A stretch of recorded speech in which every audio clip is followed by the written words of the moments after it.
Le damos la más cordial bienvenida a cada uno de nuestros hermanos que ya están listos para emprender el viaje a través de las Sagradas Escrituras. Y para hoy tendremos entonces la lectura de todo el libro del profeta Nahum. Hoy iniciamos y hoy cerramos con el profeta Nahum. Vamos entonces a tener la oración de apertura para iniciar con nuestro programa.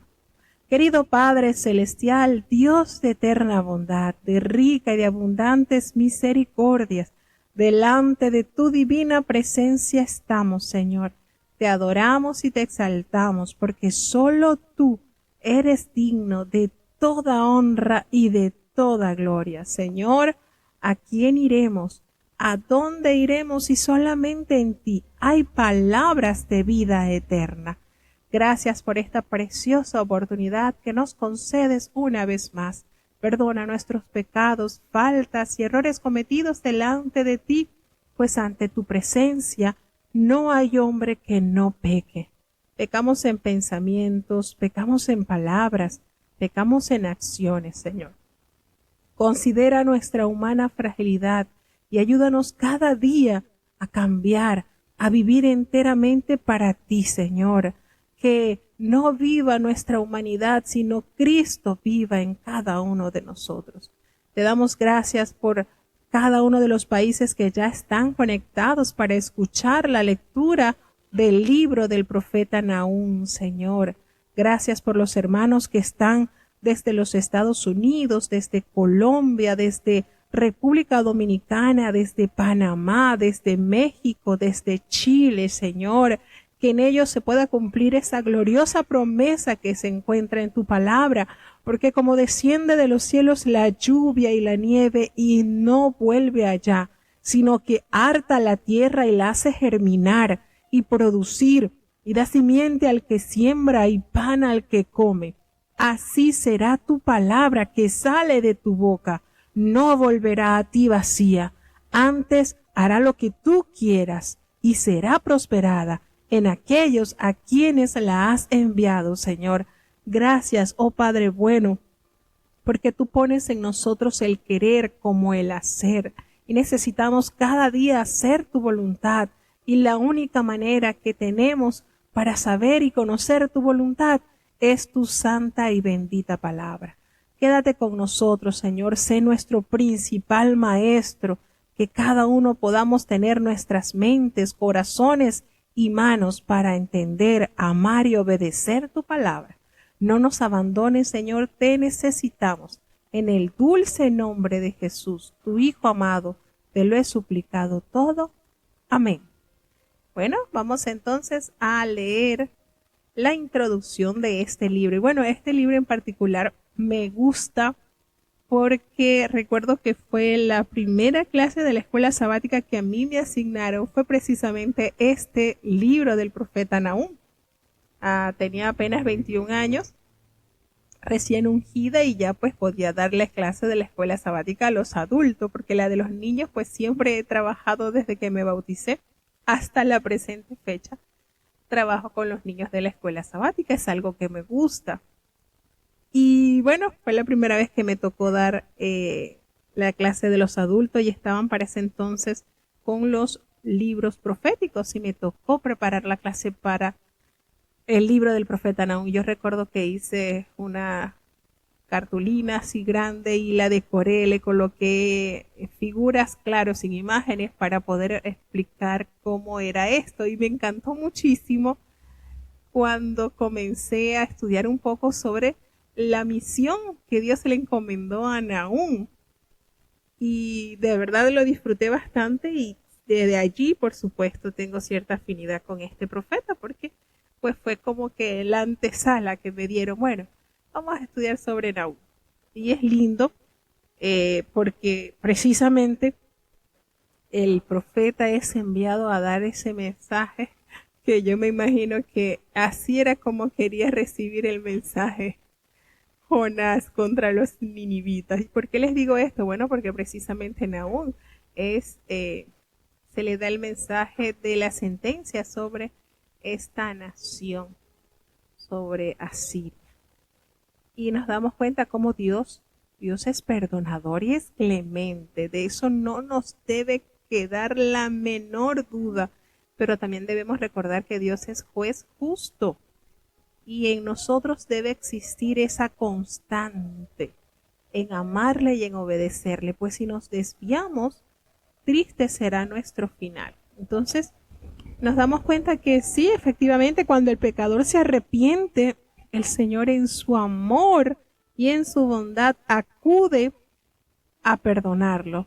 Pero cuando éste resiste a la voz de Dios y da la espalda, pues el Señor entonces emite su juicio y actúa con su poder.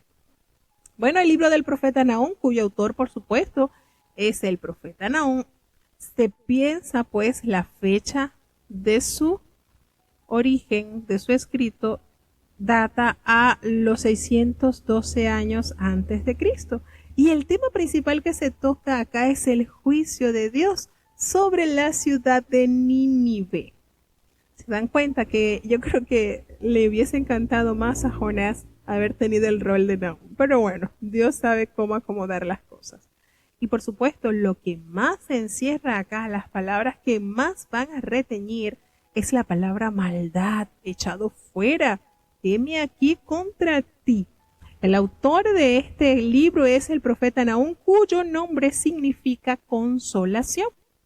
Casi nada se sabe de este profeta, salvo la breve información con que comienza esta profecía. Su identificación como oriundo de Elcos no nos dice mucho, ya que se desconoce la localización de este pueblo. Capernaum, la ciudad de Galilea tan prominente en el ministerio de Jesús, significa villa de Nahum. ¿Sabían eso? Que Capernaum significa villa de Nahum. Bueno, estamos aprendiendo. Y algunos han especulado, pero sin aportar sólidas evidencias, de que esta denominación deriva del profeta Nahum.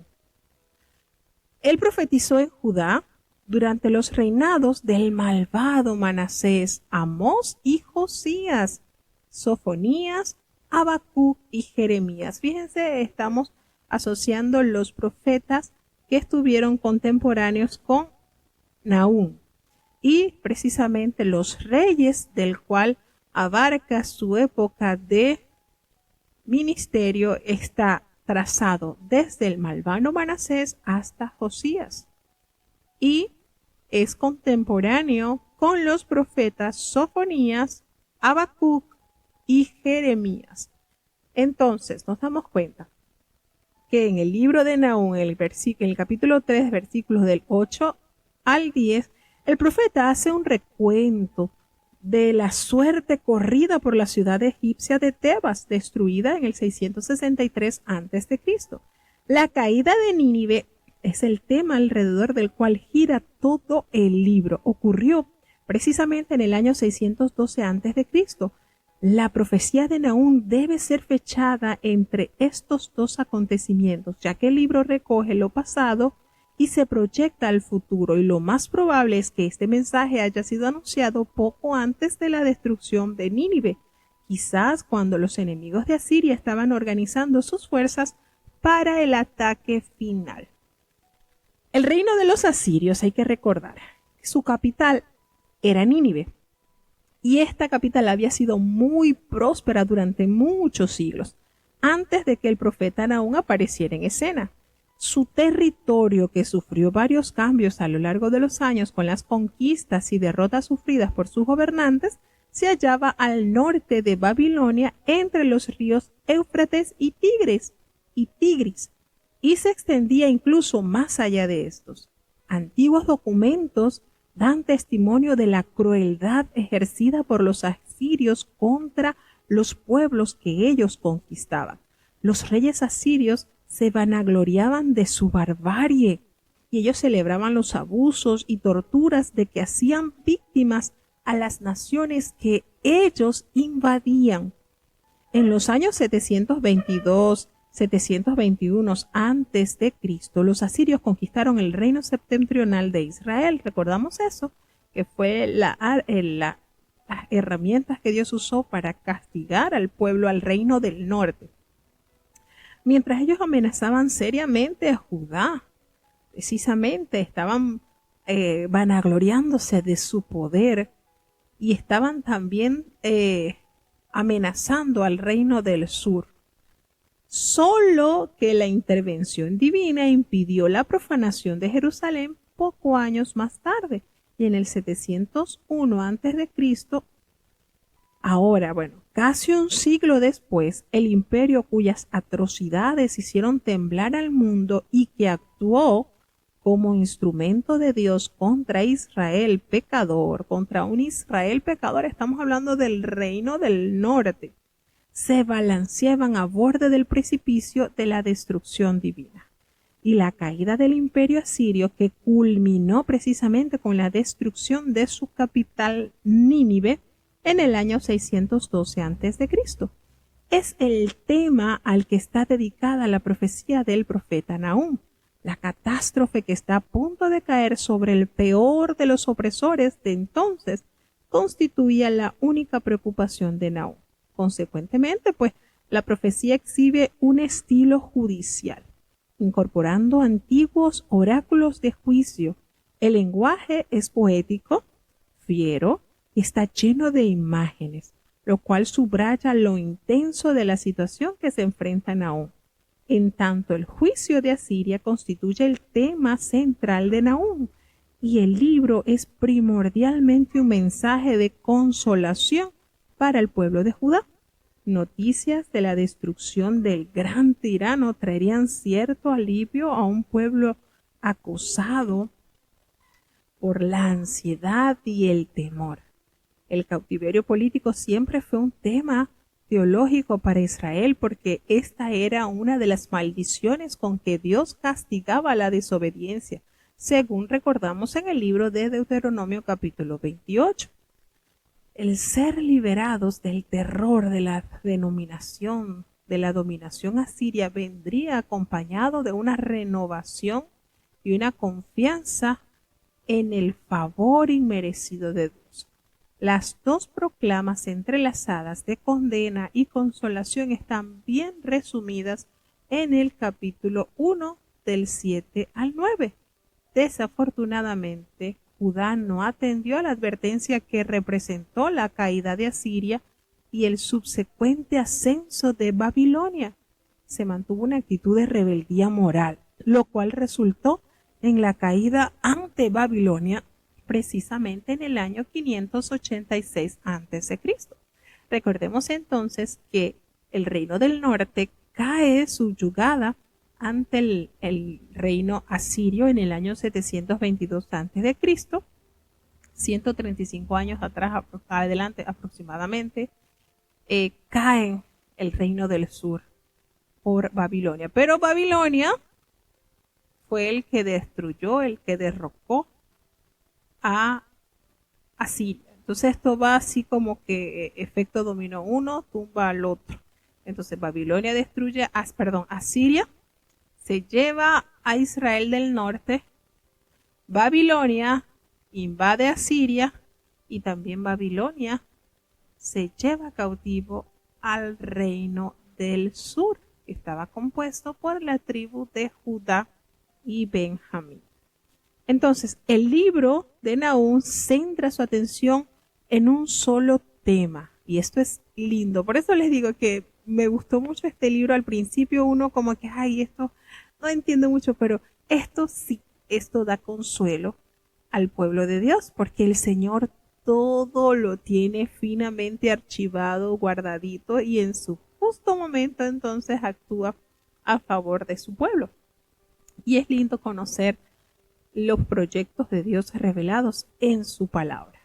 Entonces, está este tema que aborda el profeta Nahum, es la caída de la ciudad de Nínive, y la profecía comprende tres partes principales que corresponden a los 3 capítulos del libro. Este libro está compuesto efectivamente por 3 capítulos, y el primero describe la majestad y el gran poder de Dios y cómo ese poder obra protegiendo a los justos y juzgando a los impíos. Aunque Dios nunca se apresura a juzgar, no puede presumirse que se mantenga paciente para siempre.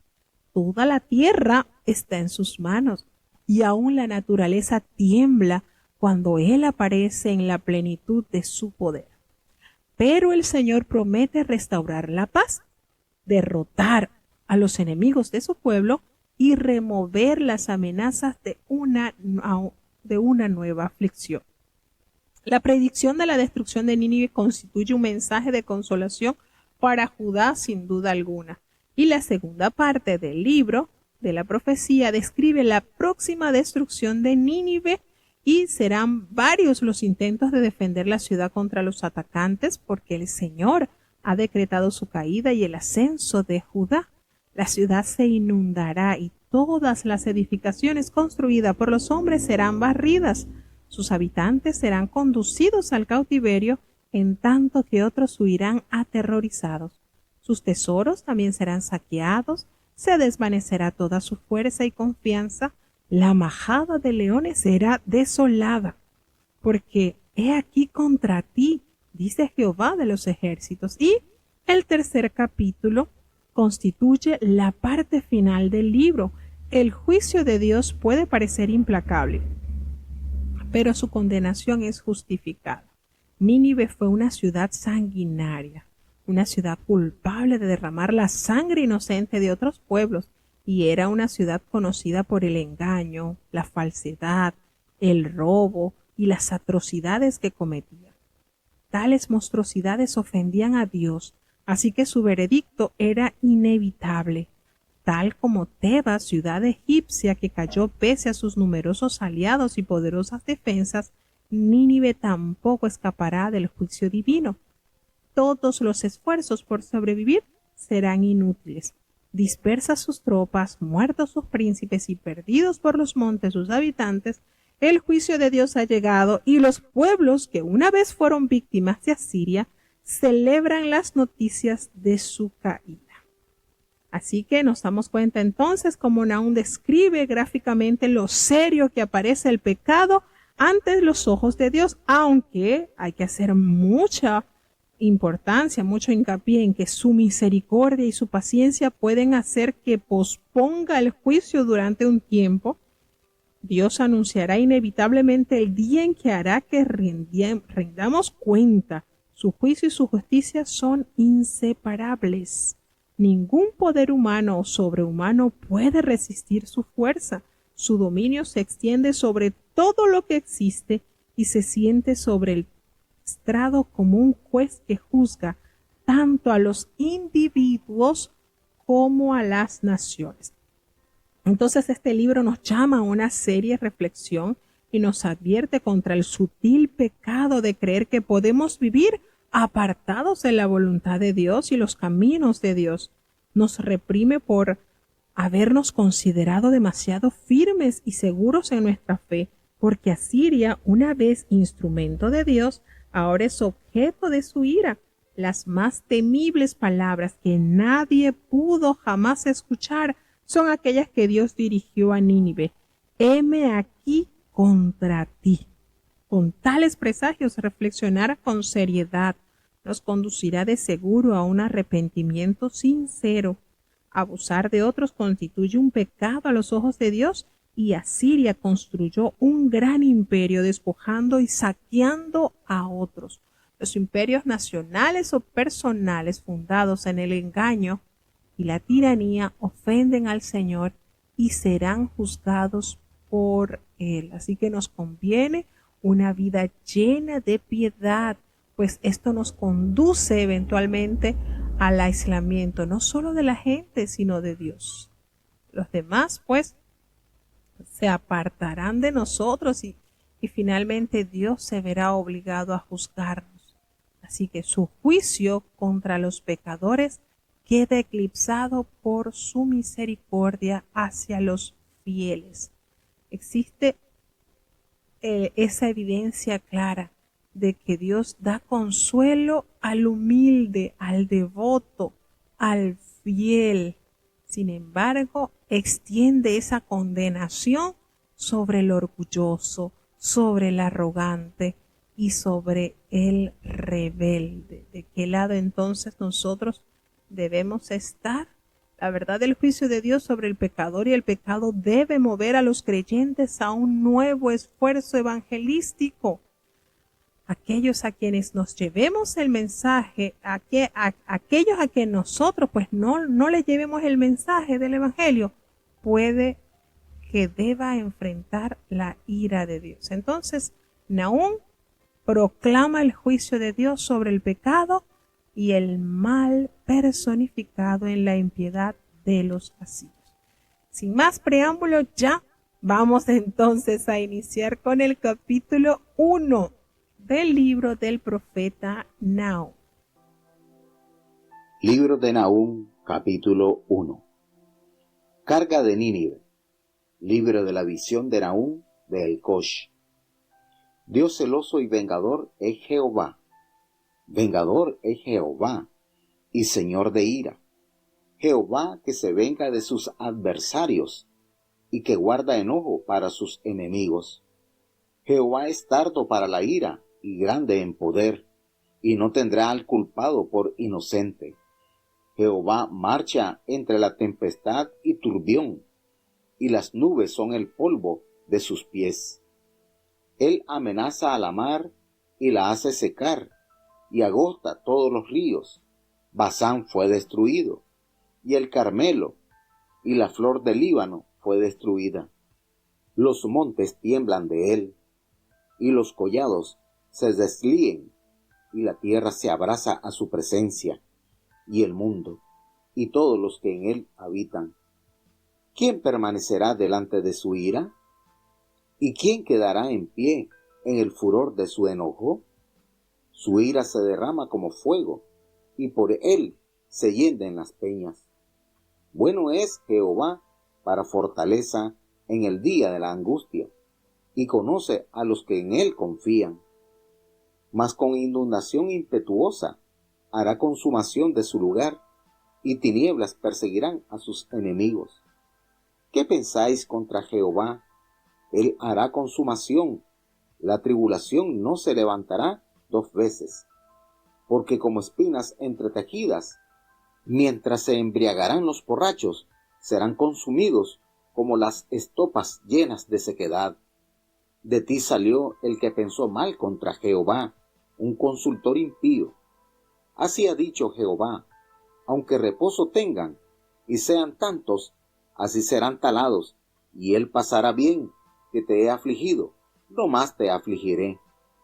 Porque ahora quebraré su yugo de sobre ti, y romperé tus coyuntas. Mas acerca de ti mandará Jehová, que nunca más sea sembrado alguno de tu nombre. De la casa de tu Dios talaré escultura, y estatua de fundición. Haréla tu sepulcro, porque fuiste vil. He aquí, sobre los montes los pies del que trae buenas nuevas, del que pregona la paz. Celebra, oh Judá, tus fiestas, cumple tus votos, porque nunca más pasará por ti el malvado, pereció del todo.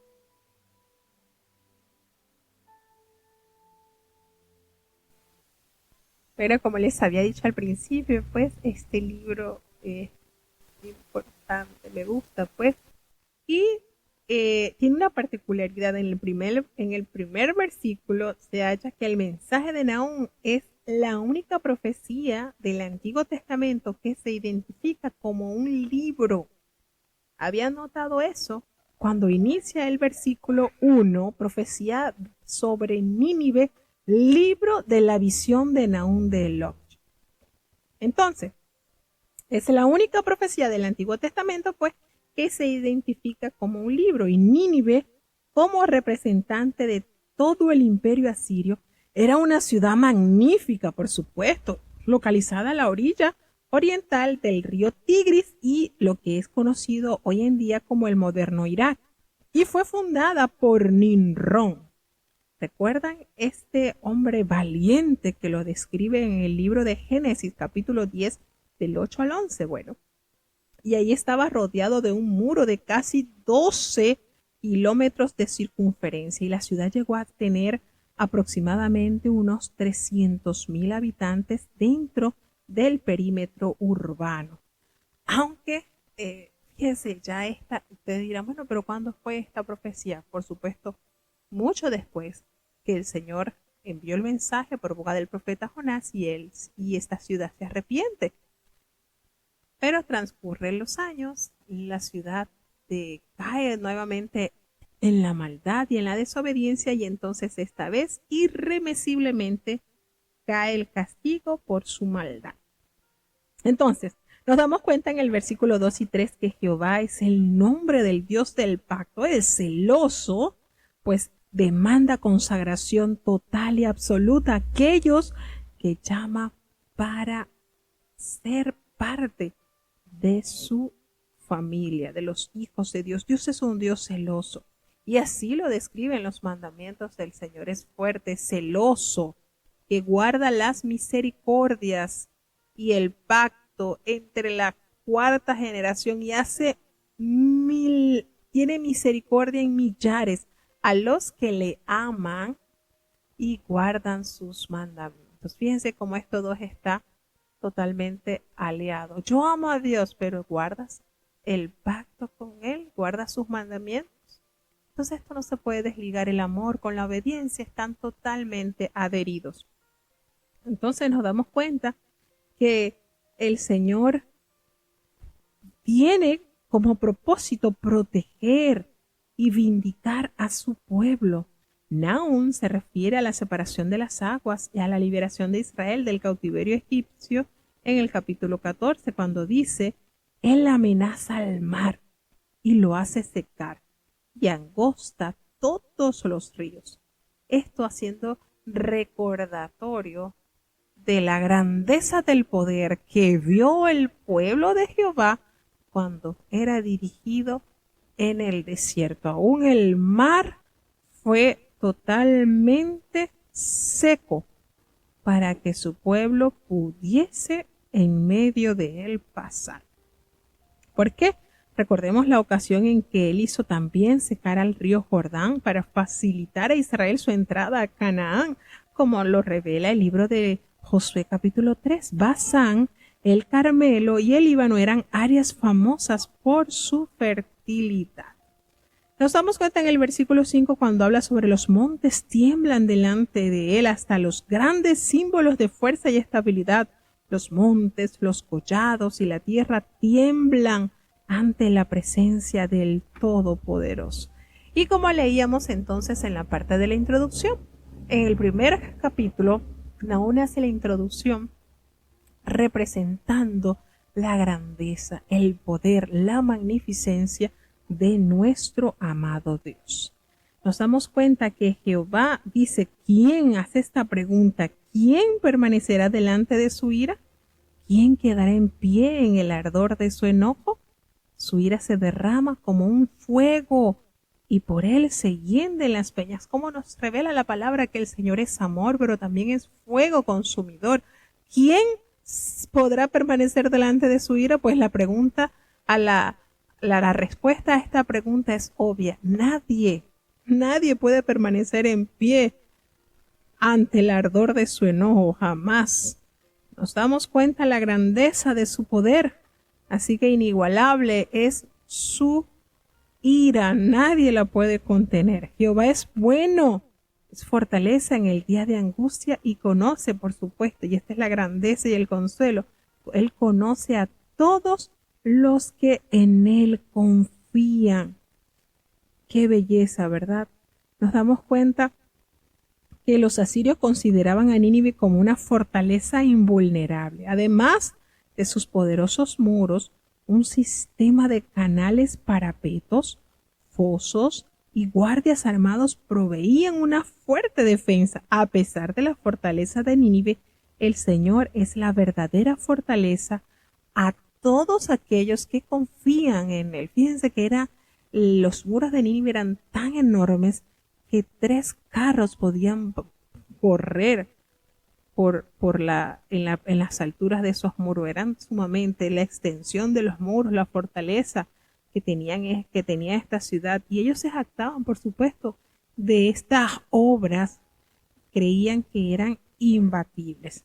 Pero los que confían en el Señor verán plenamente sus deseos cumplidos. ¿Y cuál es? Bueno, esa aflicción que hacía sufrir o que hizo sufrir durante muchos años los asirios a los demás pueblos, serían cumplidos con el juicio del Señor. El Señor inunda con impetuosa y Él hará que sus adversarios y sus enemigos sean perseguidos. Entonces, la inundación probablemente se refiere a un desastre natural combinado con una invasión enemiga. La caída de Nínive ocurrió, recordemos, en el año 612 a.C.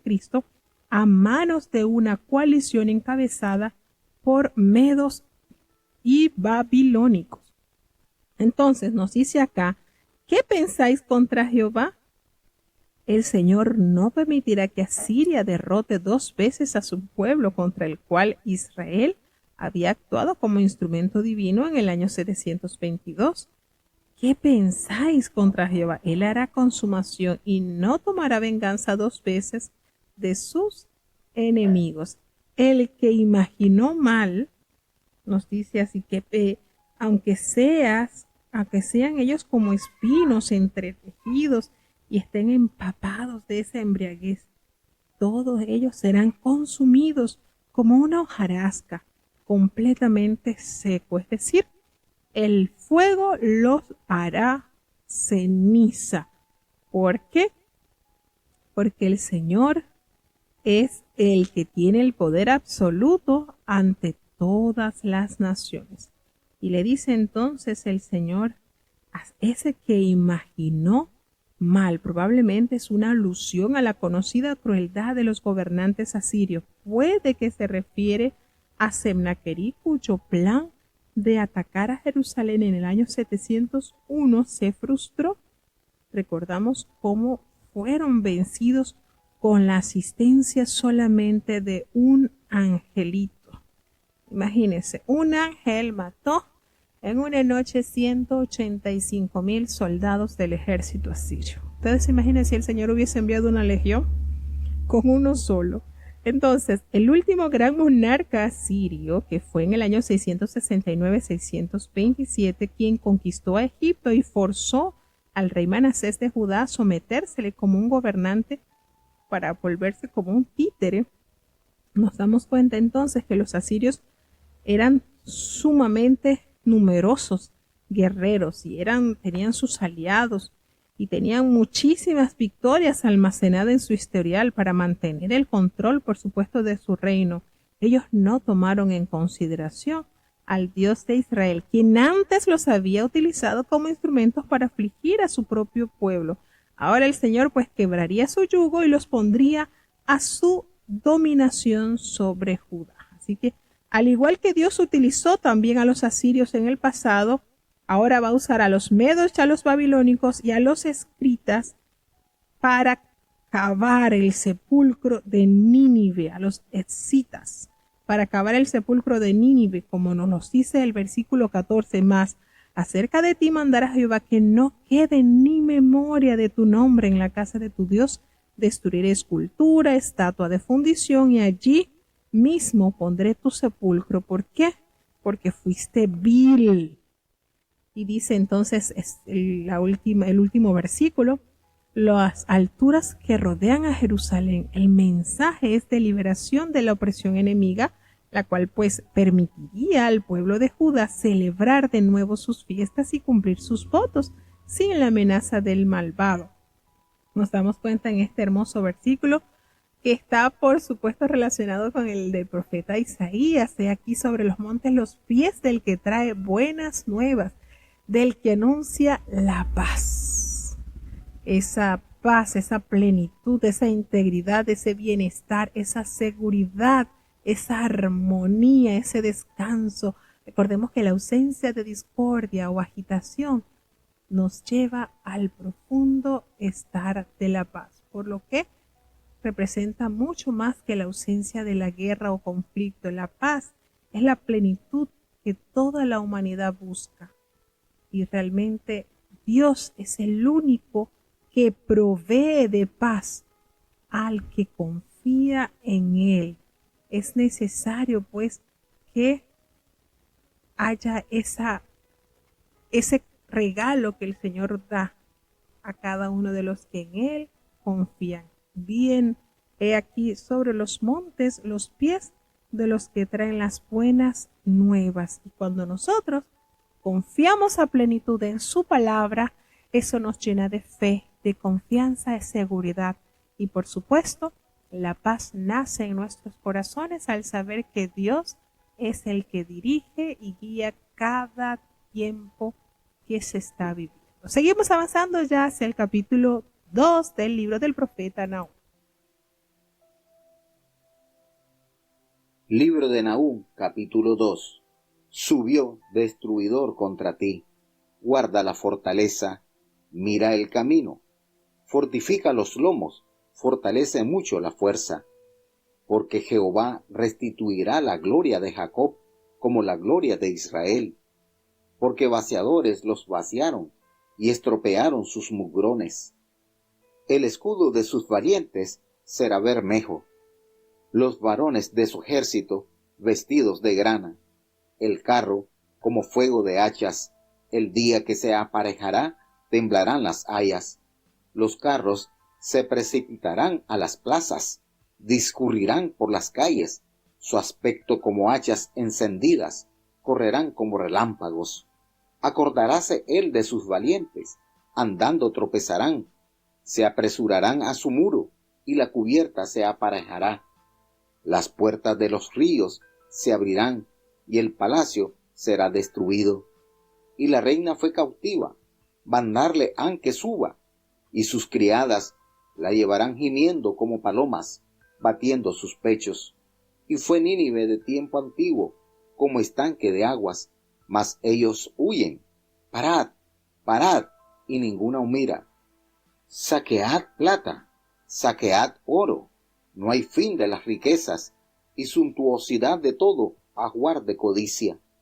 Vacía y agotada, y despedazada está, y el corazón derretido, batimiento de rodillas, y dolor en todos riñones, y los rostros de todos tomarán negrura. ¿Qué es de la morada de los leones, y de la majada de los cachorros de los leones? Donde se recogía el león y la leona, y los cachorros de león, y no había quien les pusiese miedo. El león arrebataba en abundancia para sus cachorros, y ahogaba para sus leonas, y henchía de presa sus cavernas, y de robo sus moradas. Heme aquí contra ti, dice Jehová de los ejércitos, encenderé y reduciré a humo tus carros, y espada devorará tus leoncillos, y raeré de la tierra tu robo, y nunca más se oirá voz de tus embajadores.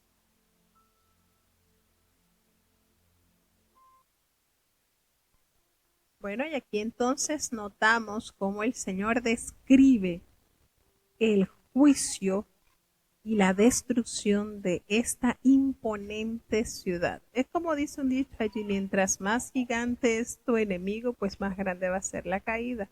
Y así es, este imperio se enorgulleció y se sintió invencible.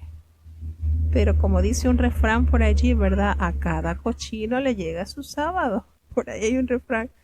Y precisamente le llegó el día del juicio a Nínive. ¿Cómo hubiese disfrutado Jonás este tiempo? De verdad que no puedo desconectar a Jonás de este libro porque era precisamente lo que sus ojos querían ver, la justicia de Dios derramada sobre esta nación. Bueno, el destruidor aquí representa la coalición de los medos, de los babilonios y de los escitas, que ellos estaban preparándose para atacar a los ninivitas. Recordemos que los asirios practicaban una política de deportación a los pueblos y ellos los dispersaban por el imperio.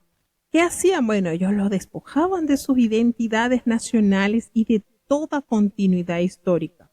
Pero Asiria, el gran destruidor, será destruida por otros, y esas breves y entrecortadas expresiones de guarda la fortaleza, vigila el camino, descubre la urgencia de prepararse para un ataque inminente, pero una cierta ironía se deja sentir, porque todos los esfuerzos asirios son inútiles ante lo inevitable del juicio divino. Es decir, el tiempo de ver tu castigo ha llegado. Las ruinas de Asiria se eclipsan ante la restauración del pueblo de Dios. Jehová restaurará la gloria de Jacob sin duda alguna, como la gloria de Israel. O sea, de los reinos del norte y el sur, como el reino del norte nunca más resurgió, la alusión de Nahum parece abarcar las futuras bendiciones del pueblo de Dios en la edad de la iglesia y el mundo por venir. Todas estas son partes de que en el Antiguo Testamento se le hace la connotación al día del Señor. Y nos damos cuenta, pues, el conflicto de los valientes entre los invasores y las tropas de Nínive que ya está planteado. Las armas a utilizar que se describen gráficamente son los escudos enrojecen mientras se disponen a entrar al combate. Y los valientes están vestidos de grana, el color de los uniformes de los invasores. Los carros, el arma más temible en aquella época, se precipitan hacia adelante con gran estruendo.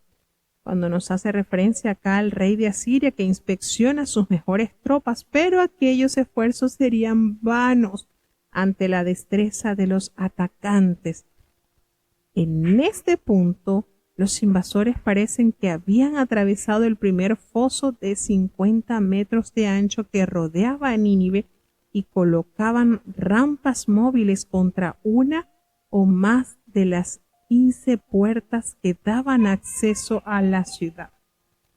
Junto al río Tigris, en el oeste, el Coser, hay un arroyo que se llenaba en primavera y atravesaba Nínive. También se deslizaba el agua de un canal a través de la ciudad. Semnaquerib, en el año 505-681 a.C., había construido una serie de embalses para controlar las inundaciones.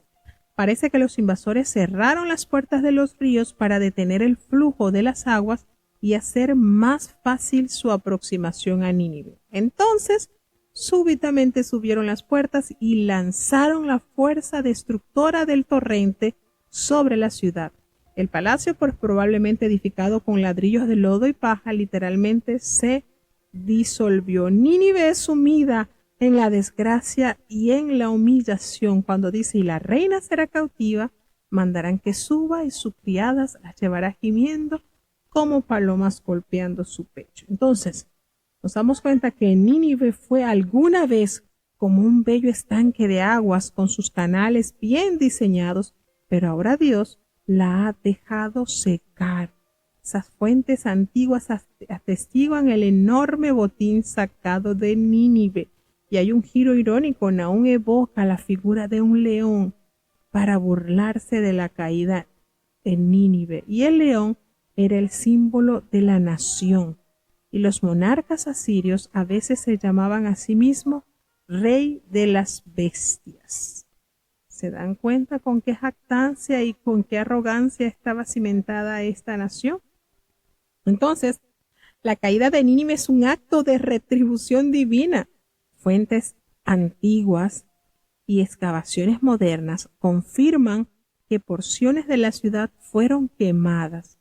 La caída de Nínive silenció a los asirios para siempre.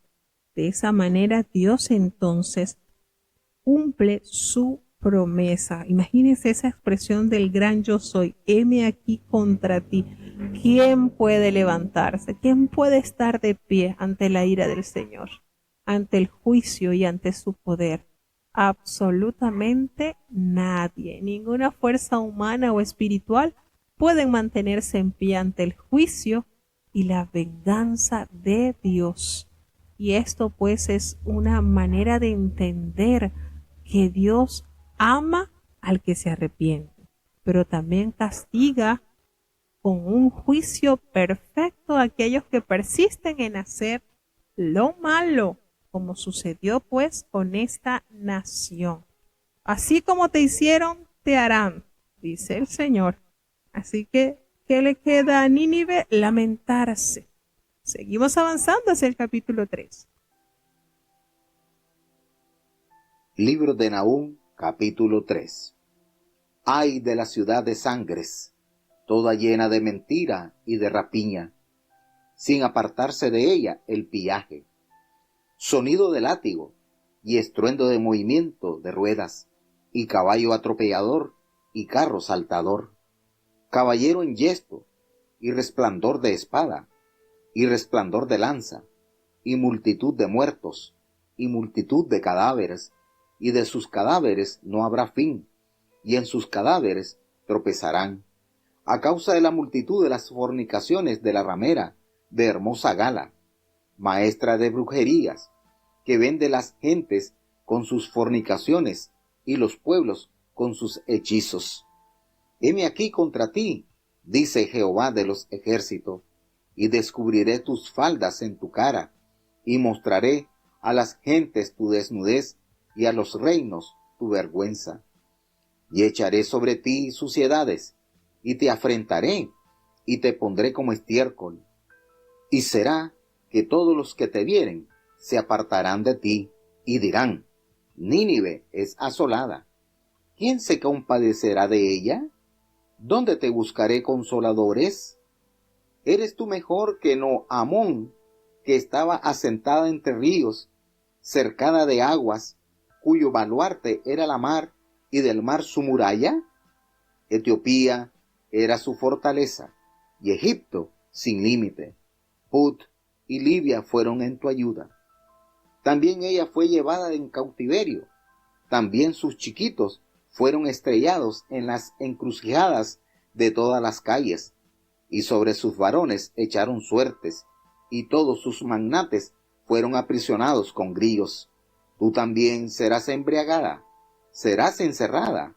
Tú también buscarás fortaleza a causa del enemigo. Todas tus fortalezas cual higueras con brevas, que si las sacuden, caen en la boca del que las ha de comer.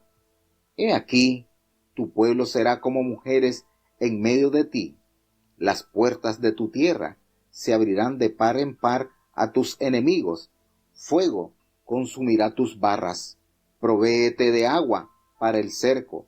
Fortifica tus fortalezas. Entra en el lodo. Pisa el barro. Fortifica el horno. Allí te consumirá el fuego.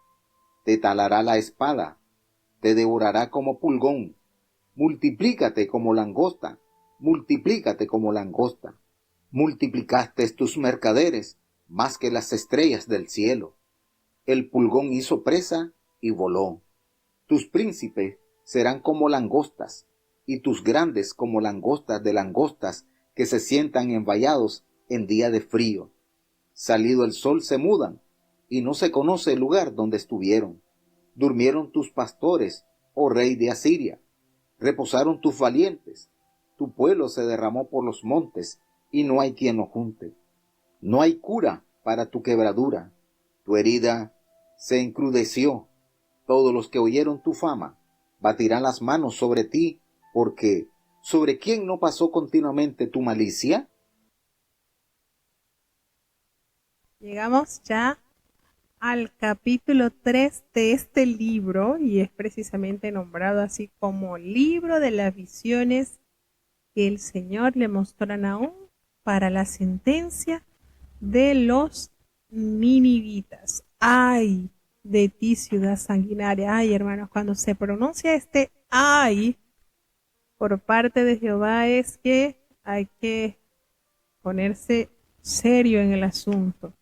Precisamente se califica la maldad de Asiria vividamente, y Nínive fue ciertamente una ciudad sanguinaria, culpable de en todo tiempo de derramar sangre inocente de multitud de víctimas. La riqueza y el poder hicieron de Nínive un aliado seductor, por supuesto, pero en realidad se trataba de una ramera que exigía un fuerte pago por su servicio.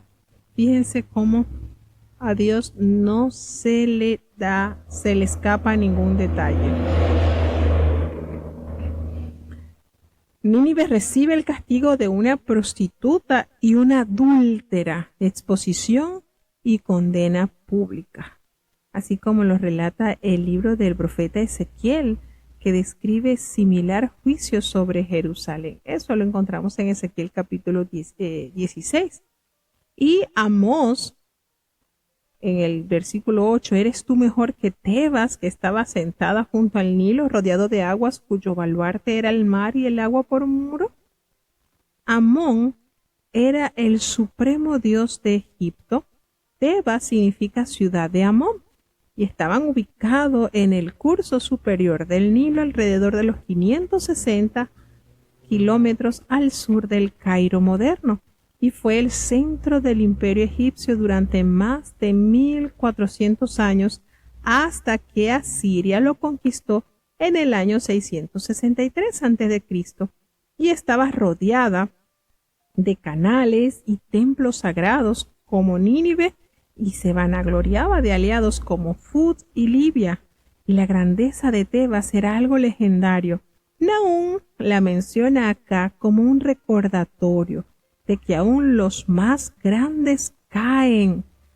Los que se creen intocables serán humillados y destruidos. Así que el castigo infligido a Tebas por Asiria caerá ahora sobre Nínive. Entonces, Nínive estaba madura para el juicio ya, y sus enemigos ansiosos de participar del botín. La conquista es tan fácil como el sacudir el fruto maduro de una higuera. Así lo describe el profeta. Se sacude, caen en la boca del que la ha de comer, así sencillita. Y bueno, las mujeres no estaban preparadas para la guerra y no podían enfrentarse a los hombres a un combate cuerpo a cuerpo. Así que nos dice así: he aquí que tu pueblo será como mujeres en medio de ti. Y se hace esa comparación. Y nos dice que provéete de agua para el asedio y refuerza tus fortalezas entre el lodo, y pisa el barro y refuerza el horno. Y estos eran los preparativos normales para un sitio. El agua siempre estaba entre los objetivos del enemigo. La falta de agua, por supuesto, debilitaba cualquier esfuerzo intensivo y defensivo. Y para reparar las fortificaciones dañadas que hacía falta reforzar el horno donde se cocían los ladrillos. Tenían que estar preparados para evitar mayores rupturas y mayor destrucción e ingreso de los enemigos. Nos dice entonces que en el versículo 15, allí te consumirá el fuego y te talará la espada, te devorará como pulgón y multiplicarte como langosta y multiplícate como langostón. Entonces todo el frenético esfuerzo sería en vano. Hay antiguas fuentes indican que el monarca asirio murió y el fuego consumió su palacio. Y nos habla también sobre que durmieron tus pastores, oh rey de Asiria. Los pastores son dirigentes, gente de quienes el rey depende, pero en lugar de acudir a atender a Nínive, durmieron el sueño de la muerte. Sin líderes el pueblo se derramó. La ciudad reina del Antiguo Oriente había perdido a todos sus súbditos, y la ruina de Nínive provoca, por supuesto, el regocijo de las naciones. Cuando dice no hay medicina para tu quebradura, pues tu herida es incurable. Todos los que oigan tu fama batirán las manos sobre ti, porque hace la pregunta. Este libro también termina con una pregunta: ¿quién no pasó continuamente tu maldad? Es decir, ¿quién no probó de esa maldad que diste a comer a muchas naciones? Y por supuesto, todos los que habían sido víctimas de las manos de los asirios, al ver esta venganza del Señor, sentirían un gran alivio y por supuesto se llenarán de fuerza y de esperanza al saber que el malvado también es castigado en la tierra. Así que de esta manera el profeta Nahum nos declara que Dios castiga a aquellos que impíamente persisten en hacer maldad. No quedarán impunes, serán humillados y serán castigados a tal punto que lo verán otros y temblarán y se regocijarán también por ver la cosecha que les toca a ellos recoger. El que mal hiciere, pues mal le hará. Y aquí vemos entonces en este libro de 3 capítulos cómo Dios le da ese toque de esperanza al pueblo judío a través de darle a conocer el final de esta terrible ciudad. Bueno, hasta aquí llegamos entonces con el libro del profeta Nahum. Vamos a tener la oración de cierre para saludar a nuestros queridos oyentes. Querido Padre Celestial, Dios de eterna bondad, de rica y abundantes misericordias, ante tu divina presencia estamos, Señor. Te adoramos y te exaltamos porque solo tú eres digno de toda honra y de toda gloria. Señor, ¿a quién iremos? ¿A dónde iremos si solamente en ti hay palabras de vida eterna? Gracias, Señor, por tu amor. Perdona nuestros pecados, faltas y errores cometidos delante de ti, pues ante tu presencia no hay hombre que no peque. Pecamos en pensamientos, pecamos en palabras, pecamos en acciones. Considera nuestra humana fragilidad y ayúdanos cada día más. Ten misericordia por amor de tu nombre. Te queremos agradecer por cada oyente que ha estado conectados con nosotros. Bendice y guarda a los hermanos que están desde los Estados Unidos, desde Panamá, desde México, desde Chile, Señor. Ten piedad de los que están desde República Dominicana, desde Alemania, Padre bueno. Cada uno de los hermanos que están desde Colombia. Oh Señor, bendice cada oyente. Los hermanos que están, Dios mío, desde Honduras. Ten misericordia y bendice los niños, guárdales por amor de tu nombre, Señor. Los jóvenes que puedan ser temerosos, que huyan de las pasiones juveniles que acechan sus almas. Ten piedad de los adultos, conforme a nuestras responsabilidades delante de ti estamos, Señor. Así como los matrimonios, bendíceles y fortaléceles, Señor. Ten piedad de los padres, danos sabiduría y temor en la educación de nuestros hijos. Y nuestros hijos que puedan ser obedientes, Señor, que puedan adueñarse de esa bendición que tú das a los hijos que aman y obedecen a sus padres, pues largura de años le darás y todo lo que hagan les saldrá bien. Te presentamos, Padre bueno, a los ancianitos, bendíceles, guárdales, Señor. Muchos han invertido su juventud y sus fuerzas a ti. Sígueles asistiendo, sigue bendiciendo sus vidas y ellos tengan ese resplandor hermoso de que han vivido enteramente para ti. Te damos gracias, Señor, por los enfermos que han sido sanados, pero seguimos rogando por aquellos que siguen esperando ese milagro. Sigue ayudando, Señor, a nuestro hermano apóstol Cecilio García. Señor, extiende tu gracia de misericordia. Seguimos rogando a favor de tu siervo. Haz una obra completa en él, Señor.